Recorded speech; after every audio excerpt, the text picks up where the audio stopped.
Hi everyone, I am Aparna and in this video I will discuss about how to create a chatbot using machine learning. I had given this talk at Pi Delhi on 17th of December but could not get the session recorded.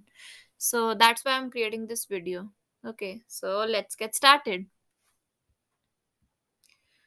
So where are the chatbots used in real life? Okay. Can anyone tell where are the chatbots used in real life? Okay, so I will tell you about this. Chatbots are used everywhere. Okay, like for example, everyone orders a food using Zomato or Swiggy, and if you have any complaint regarding the food, अगर food अच्छी quality का नहीं है, then what will you do? You will register a complaint. Okay, like this, like you can see in the first screenshot. If the food is of bad quality, then you register a complaint, and उस complaint को लेने के लिए कौन बात करता है आपसे? चैटबॉट बात करता है। ठीक है, तो इसका मतलब ये है कोई ह्यूमन आपसे बात नहीं कर रहा है। ये एक सॉफ्टवेयर एप्लीकेशन इन्होंने बना दी है ह्यूमंस ने। ठीक है, वो आपसे बात कर रहा है and if it is able to resolve your query then it will resolve your query by its own. ठीक है, अगर उसके पास सॉल्यूशन होगा आपकी क्वेरी का then it will resolve your query. But if it does not have your solution, then what it will do, it will redirect your query to the humans. ठीक है, तो वो ह्यूमंस को आपकी क्वेरी दे देगा अगर वो आपकी क्वेरी रिजॉल्व नहीं कर पा रहा है तो। ठीक है, जोमेटो स्विगी हो गया, और लाइक फॉर एग्जांपल एक और एग्जांपल दिखा देती हूँ मैं। जैसे आप गए डोमिनोज की साइट पे। ठीक है, फॉर एग्जांपल अब यहाँ पर अलाउ कर दिया। यहाँ पर देखो ऑप्शन आ रहा है चैट विद अस का। ठीक है, इसको ओपन किया। Now it shows welcome to Domino's. How can I help you today? You can select any of these options. Like for example, I selected stores near me. Then it asks me to share the location or enter the location. I will share the location. Okay. So what is this? This is the chatbot which is interacting with me. Okay. It is not the human. It is the chatbot. Okay. And the chatbots are used in every field or every industry. अगर आपको booking या appointment कुछ भी कराना है, ठीक है, जैसे फॉर एग्जांपल आपको ट्रेन की बुकिंग करानी है या फिर फ्लाइट की बुकिंग करानी है, then also you can use chatbots. You can also use chatbots in health care as well as education industries, because like for example, as you can see in the third screenshot, a person says my blood pressure has been averaging 134 by 83. Then the chatbot motivates that person by saying, yeah, excellent. Okay, you are doing a good job. You are maintaining your health. Okay, so it is also used in healthcare, and it is also used in education as well. How it can be used in education? Like for example, if you have to take admission in a college, ठीक है, तो admission का procedure क्या रहेगा? सबका same ही रहता है ना एडमिशन का प्रोसीजर। ठीक है, तो अगर आपको पता करना है कि what is the procedure for admission, you can ask it from the chatbot. ठीक है, या फिर आपको ये पता करना है कितनी फीस है कॉलेज की, या कौन उसका प्रिंसिपल है, या what are the placements record of that college. Okay, so these are all the frequently asked questions. That means everyone would be asking the same questions, right? So जो भी frequently asked questions होते हैं, that can easily be answered by chatbots. ठीक है, सारे questions का जवाब chatbot नहीं दे सकता है, बस उन्हीं क्वेश्चंस का जवाब दे सकता है जिस पे कि उसको ट्रेन किया गया है। ठीक है, या फिर जो बहुत लोग क्वेश्चन सेम क्वेश्चन पूछ रहे हैं। ठीक है, so chatbots are used in every field or every industry. But what actually is a chatbot? Chatbot होता क्या है? ठीक है, जैसे कि मैंने अभी दिखाया डोमिनोज की साइट ओपन करके, कोई ह्यूमन आपसे इंटरेक्ट नहीं कर रहा है। It is the software application that is interacting with the user. Okay, it can interact with the user in the form of text और verbally. Okay, and sometimes you will be confused that whether it's a human or a clever chatbot. Okay, इस तरीके से कई बार इतना अच्छा chatbot train किया होता है कि कई बार आप क्या होगे, कंफ्यूज हो जाओगे कि आप ह्यूमन से बात कर रहे हो या फिर चैटबॉट से बात कर रहे हो। ठीक है, कई बार ऐसे ऐसे चैटबॉट्स भी होते हैं। अब बेनिफिट क्या है चैटबॉट का? ठीक है, आपको कोई क्वेरी आई, आपने कंप्लेंट डाली, ठीक है, आप डायरेक्टली कस्टमर केयर को फोन भी तो कर सकते हो, है ना? पर फिर चैटबॉट का क्या यूज रह गया? चैटबॉट का यूज ये है कि जैसे फॉर एग्जांपल आपने कस्टमर केयर को फोन कर दिया, हर एक क्वेरी पे हर बंदा कस्टमर केयर को फोन कर रहा है, ठीक है, तो क्या होगा, कस्टमर केयर के पास बहुत सारी कंप्लेंट्स आ गई, ठीक है, तो बहुत सारी कंप्लेंट्स आ गई तो क्या हुआ, आपकी क्वेरी डल गई 3 आवर्स तक होल्ड पे। ठीक है, तो 3 आवर्स तक होल्ड पे डल गई, तब आपको पता चलेगा कि चैटबॉट ना होने का क्या डिसएडवांटेज है। ठीक है, so that means the very first benefit of using a chatbot is it saves the time of the users. Okay, they can get the queries resolved before time or within time, you can say. Okay, and the second benefit is no human can work 24 by 7, right? But the chatbot is a software application, so it can work 24 by 7. तो इससे क्या होगा, productivity ज्यादा होगी company की।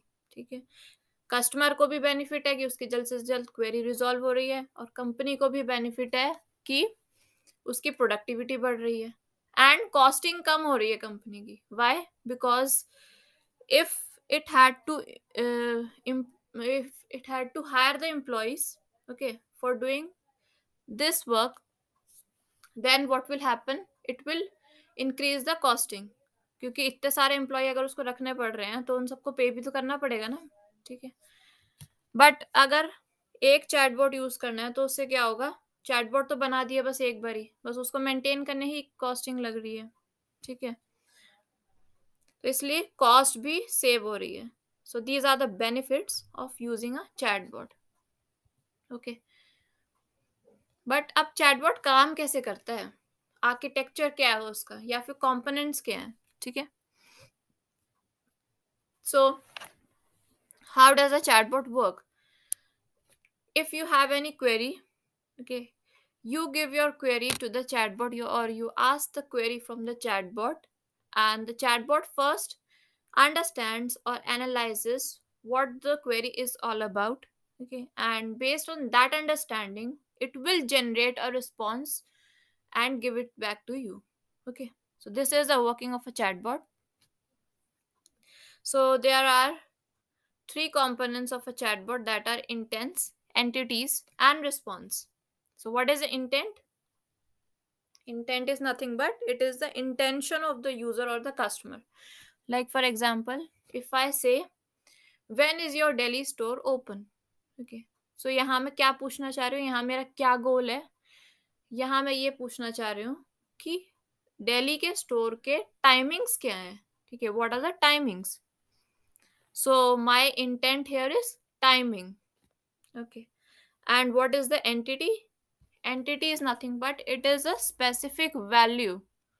Specific value क्या है यहाँ पे? Delhi, because Delhi is a specific location. Okay, और रिस्पॉन्स क्या हो रहेगा? रिस्पॉन्स आता है चैटबॉट की तरफ से। ठीक है, पहले क्या होता है, पहले आपने क्वेरी दी, चैटबॉट ने उसको अंडरस्टैंड किया कि ये क्या बोलना चाहता है, इसमें क्या इंटेंट्स है और क्या एंटिटीज है। तो chatbot understands the intents and entities. Okay, so जिस कंपोनेंट से वो इंटेंट्स और एंटिटीज को अंडरस्टैंड करता है उसको बोलते हैं हम NLU. NLU means natural language understanding. Okay, and based on that understanding it will generate the response, and the part of the chatbot from where it generates the response is called NLG. G means generation, natural language generation, and together it forms NLU, sorry, NLP, natural language processing. Okay, NLU plus NLG becomes NLP. NLP मतलब natural language processing. ठीक है, so the chatbot is based on natural language processing. Okay, and there are many frameworks that can be used for chatbot development. like IBM Watson, Dialogflow, Microsoft Bot Framework, but I have used Rasa in it. Okay. Now, what is Rasa? Rasa is just an open source machine learning framework that is used to build chatbots. Okay.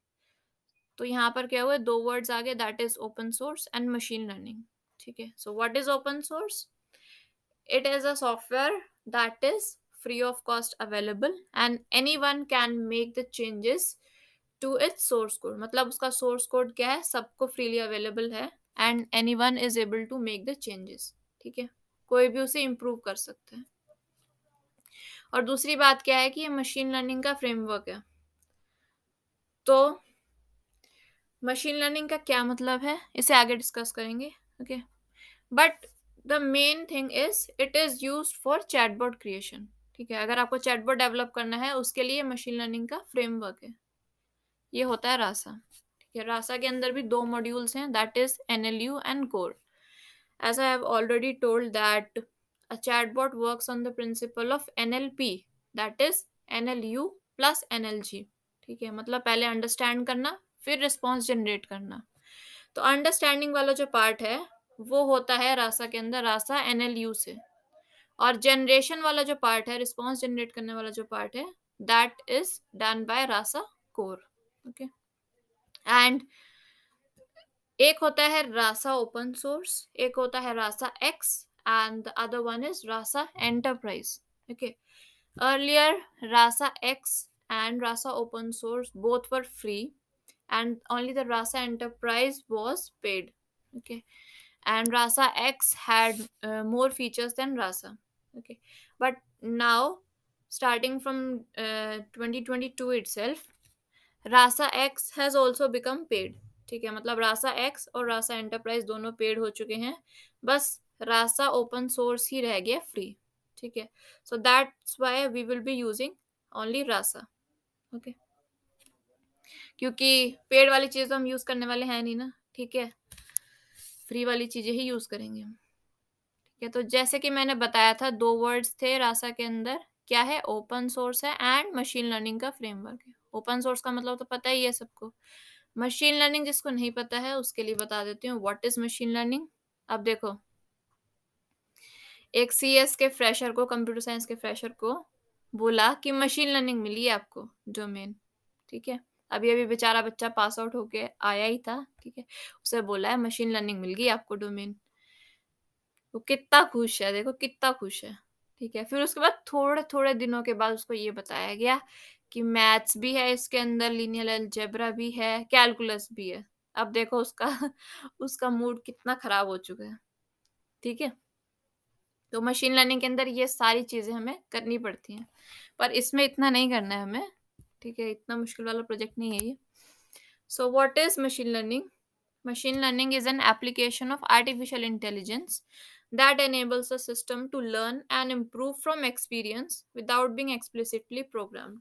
इसका क्या मतलब है कि कोई भी आप application बना रहे हो, ठीक है, या कोई भी आप मॉडल क्रिएट कर रहे हो, वो अपने ही एक्सपीरियंस से सीख रहा है. आप उसको अपने आप से प्रोग्राम नहीं कर रहे हो. ठीक है. वो अपने ही एक्सपीरियंस से सीख रहा है.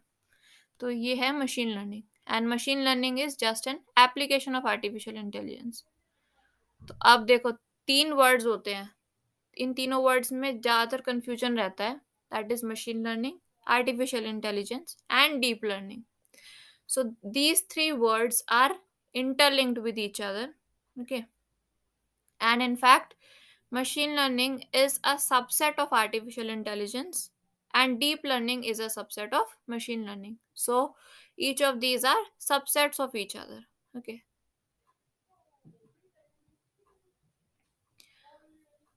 So now, what are the types of machine learning? There are total three types of machine learning, that is supervised, unsupervised and reinforcement learning. ठीक है. सुपरवाइज्ड में क्या होता है? टीचर, ये टीचर है, ये टीचर पढ़ा रहा है स्टूडेंट्स को. ठीक है. उसने एक चैप्टर पढ़ाया, वही क्वेश्चन आंसर्स करवाए. ठीक है. और फिर उसके बाद क्या किया? टेस्ट में भी वही क्वेश्चंस पूछे. तो ये क्या हो गया? Supervise learning. मतलब पहले ट्रेन किया फिर टेस्ट किया.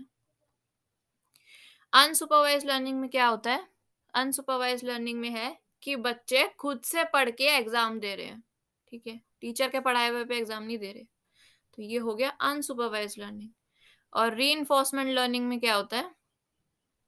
रीइंफोर्समेंट लर्निंग में है माय लाइफ माय रूल्स, मैं अपनी लाइफ अपने हिसाब से चलाऊंगा, ठीक है। तो इसका क्या मतलब है, इन सब के एग्जांपल बताती हूँ अभी। सुपरवाइज लर्निंग का देखो एग्जांपल ये है, like for example if you have a basket full of fruits, okay, like you have apple or orange, banana, etc, okay, and आपने क्या किया, आप एक बच्चे को सिखा रहे हो, जैसे छोटे बच्चे को सिखाते हैं ना, उसी तरीके से मशीन लर्निंग के मॉडल को भी ट्रेन करते हैं, ठीक है। एक छोटे बच्चे को आप सिखा रहे हो कि ये वाला एप्पल है, ये बनाना है, ये ऑरेंज है, ठीक है, इस तरीके से आप फ्रूट्स को कैटेगराइज कर रहे हो। तो क्या करोगे, पहले उस बच्चे को सिखाओगे लाके कि ये एप्पल है, ये इस तरीके का, ये बनाना है, ये ऑरेंज है, ठीक है। ये सिखाने के बाद आप उससे बाद में पूछ रहे हो, तो वो क्या हो गया, सुपरवाइज लर्निंग, ठीक है। अनसुपरवाइज लर्निंग में क्या है, जैसे एक आपके पास इमेज है, ठीक है, छोटे बच्चे को नहीं पता उस इमेज के अंदर क्या चीज है, ठीक है। तो उस इमेज के अंदर आपने डॉग्स और कैट्स दोनों की फोटो ले रखी है, ठीक है, पर दोनों मिक्स्ड है, अलग अलग कैटेगराइज नहीं है, ठीक है। So what will the child do, he or she will categorize the dogs and cats based on the differences and similarities। तो मतलब वो क्या करेगा, वो देखेगा कि जैसे फेस कैसा है, बॉडी कैसी है, टेल कैसा है, ठीक है, वो डिफरेंसेस और सिमिलैरिटी फाइंड आउट करने की कोशिश करेगा, ठीक है, और उसके बेसिस पे वो ये बताएगा कि ये एक कैटेगरी है, ये दूसरी कैटेगरी है, ठीक है। और एक कैटेगरी को जैसे वो डॉग नाम दे देगा, दूसरे को वो कैट नाम दे देगा, ठीक है। तो ये होता है अनसुपरवाइज्ड लर्निंग, मतलब आपने नहीं बताया, but the model learns from its from analysing the differences as well as similarities, okay. And the third one is reinforcement learning. Reinforcement learning में क्या होता है, like for example if you said a child, ठीक है, एक बच्चे को आपने बोला कि फायर के पास मत जाओ, आग के पास मत जाओ, ठीक है, नहीं तो हाथ जल जाएगा। पर कई बच्चे ऐसे होते हैं कि दे लाइक टू ट्राई, है ना, उनको अच्छा लगता है कि भाई हम थोड़ा एक्सपीरियंस करके देखें क्या होता है। तो वो क्या करेगा, एक बच्चा क्या करेगा, वो अपना हाथ आग में डाल देगा, ठीक है। तो क्या होगा, उसका हाथ जल जाएगा, है ना। उसका हाथ जल गया तो उससे ये पता चल गया अगली बार के लिए, उस बार के लिए नहीं, अगली बार के लिए पता चल गया कि अब से मेरे को हाथ आग में नहीं डालना है, मतलब that acts as a punishment, okay. So in reinforcement learning, the model gets trained by hit and trial, मतलब based on its experiences. If it gets a reward, then it will move forward in that direction, and if it gets punishment, then it will not move in that direction, ठीक है। So it is only based on the rewards and punishments. So these are three types of machine learning. And what are the tasks to be done here in this project, okay, we have to create a chatbot that will help the students and the working professionals related to their career related queries, मतलब it will help them to search it for jobs or for internships, and it will be like a career counselor to them, ठीक है, जैसे लोग career counsellor के पास जाते हैं ना, but ये क्या है, ये बिना किसी ह्यूमन के कैरियर काउंसलिंग कर सकता है, ठीक है, ये चैटबॉट है कैरियर काउंसलिंग के लिए। तो हमें ये क्रिएट करना है। इसे क्रिएट करने के लिए हम क्या करेंगे, सबसे पहले we have to create a data set, ठीक है। डेटा सेट क्रिएट करने के बाद, मतलब हम मशीन लर्निंग की बात कर रहे हैं, तो हम क्या करेंगे, पहले उसे डेटा सेट दे देंगे, ठीक है, उसको बता देंगे कि लाइक फॉर एग्जांपल बीटेक के बाद कैरियर ऑप्शंस ये हैं, बीएससी के बाद कैरियर ऑप्शंस ये हैं, ठीक है। इस तरीके से हमने पहले मॉडल को ट्रेन कर दिया, एग्जांपल्स दे दे के, डेटा दे दे के, ठीक है। और उसके बाद हमने या फिर किसी और यूजर ने उससे पूछा कि बीटेक के बाद क्या क्या कैरियर ऑप्शंस हैं, तब वो बता सकेगा ना कि क्या क्या कैरियर ऑप्शंस हैं, क्योंकि हमने उसको ट्रेन कर रखा है उस चीज पे, ठीक है। तो पहले हम ट्रेन कर रहे हैं, First we are training the model and then we are testing it.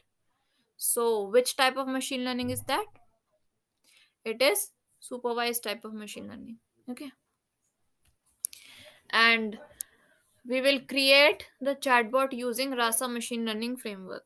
Okay. पहले data set create करेंगे, then we will install rasa because it will be used for implementing the chatbot, and then afterwards we will implement that chatbot. Okay. And what are the prerequisites, यानी कि पहले से क्या क्या चीजें पता होनी चाहिए या होनी चाहिए आपके सिस्टम में, दैट आर पाइथन इंस्टॉल्ड होना चाहिए, पहली बात, क्योंकि पाइथन के थ्रू ही हम बना रहे हैं, ठीक है। और एनाकोंडा ना भी हो तो चलेगा, ठीक है, बट मैंने एनाकोंडा के थ्रू बनाया है। Okay, and third one is visual studio. जिसके पास नहीं है वो यहाँ से डाउनलोड कर सकता है, बट मैंने ऑलरेडी डाउनलोड एंड इंस्टॉल कर लिया है, तो इसलिए मैं डायरेक्ट बता रही हूँ, ठीक है। तो रिक्वायरमेंट्स भी कुछ खास नहीं है इसके अंदर। कई लोग पूछते हैं कि भाई हमारे को कैसा, मतलब रैम कितनी ज़्यादा चाहिए एंड ऑल, ठीक है। इसके अंदर कुछ भी ज़्यादा कुछ नहीं चाहिए, ठीक है। जो आपके पास लैपटॉप है वही वर्क कर लेगा, कोई दिक्कत वाली बात है नहीं, ठीक है। मतलब कई लोगों को ये लगता है कि शायद मशीन लर्निंग का मॉडल बना रहे हैं तो हमारे को रिक्वायरमेंट्स भी बहुत ज़्यादा बड़ी बड़ी चाहिए, ठीक है, ऐसी बात नहीं है। अब सबसे पहले मैंने जैसे कि बताया था कि सबसे पहले हमें डेटा सेट क्रिएट करना है, हमें मॉडल को उस डेटा सेट पे ट्रेन कराना है, और ट्रेन कराने के बाद हमें टेस्ट करना है, ठीक है। तो डेटा सेट बनाने के लिए हमें क्या करना है, और डेटा सेट में दो चीजें रहेंगी हमेशा, इंटेंट्स एंड एंटिटीज। जैसा कि मैंने बताया था ना कि चैटबॉट पहले अंडरस्टैंड करता है इंटेंट्स को एंड एंटिटीज को, और अंडरस्टैंड करने के बेसिस पे ही वो रिस्पॉन्स जनरेट करता है, ठीक है। तो अंडरस्टैंडिंग के अंदर ये दो चीजें आती हैं, इंटेंट्स एंड एंटिटीज। तो जैसे मैंने इंटेंट्स बनाए थे, मैंने टोटल 8 इंटेंट्स बनाए थे, दैट इंक्लूडेड एग्जाम, एग्जाम्स कौन से देने चाहिए मतलब आपको, and career options, okay, and like greetings. Greetings like, greeting का क्या मतलब है, hi, hello, good morning, good afternoon, okay, these all are greetings. So likewise I had created total 8 intents and some entities as well, and total you can create as many examples as you want। तो ये सारे क्या है, examples, मतलब एक intent है exam का हमारे पास, उसके अंदर हमने बहुत सारे एग्जाम्पल्स उसको ट्रेन करने के लिए बना दिए, ठीक है। तो मैंने 150 एग्जाम्पल्स यूज किए थे हर इंटेंट के लिए। You can use as much as possible, और जितने ज्यादा एग्जाम्पल होंगे उतना अच्छा आपका मॉडल ट्रेन हो सकेगा, ठीक है। So the first step is complete, that is data set आपने क्रिएट कर लिया, ठीक है। तो करना कैसे है, सीधी सीधी बात है। डेटा सेट अगर आपको स्टार्टिंग में बनाना है तो क्या करना है, एक्सेल में डेटा सेट बना लो, उसको सीएसवी में कन्वर्ट कर लो, that is comma separated values में कन्वर्ट कर लो, ठीक है। और उसको सीएसवी में कन्वर्ट करके रख लो एक जगह पे।